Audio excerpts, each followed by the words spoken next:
Hello' guys, মই আজি আপোনালোকক মোৰ ৱাৰ্ড্ৰবৰ কাপোৰ এযোৰ উলিয়াই আপোনালোকক পিন্ধি দেখাম আৰু নিজকে চেল্ফ মেকআপ কৰি পেলাইও দেখাম। আপোনালোকে কেনেকুৱা লাগিছে জনাব। এয়া মোৰ বিফৰ লুক, অলপ পাছত আফটাৰ লুক দেখাম। আপোনালোকে আগলৈ চাই থাকক। ৱাৰ্ড্ৰবটো খুলিয়ে কোনযোৰ কাপোৰ পিন্ধো কোনযোৰ কাপোৰ নিপিন্ধো কাৰ লাগে বাৰু গাইজ জনাওকচোন। মোৰো চেম তেনেকাই লাগে খুলিয়ে। তাৰপিছত এবাৰ চিলেক্ট কৰি ল'লোঁ কাপোৰযোৰ। এতিয়া কাপোৰযোৰ মই পিন্ধি লৈ লওঁ, তাৰপাছত মেকআপটো ষ্টাৰ্ট কৰোঁ। সেয়া মেকআপটো ষ্টাৰ্ট কৰিছোঁ চিম্পলকৈ।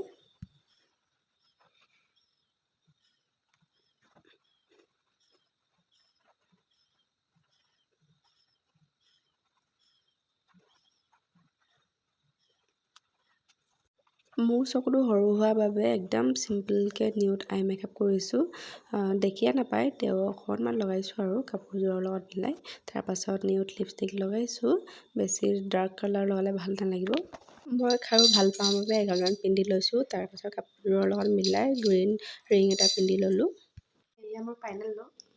কেনেকৈ লাগিছে জনাব গাইজ।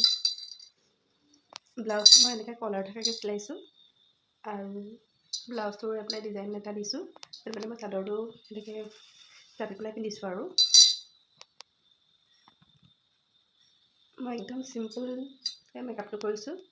বহুত বেছি মেকআপ কৰিলে মোক ভাল নালাগে, সেইটো কাৰণে একদম চিম্পল লুকছ এটা দিছোঁ আৰু নিউড লিপষ্টিক লগাইছোঁ। মোক চিম্পলকৈ ভাল লাগে নে মেকআপ কৰিলে ভাল লাগে জনাবচোন গাইজ।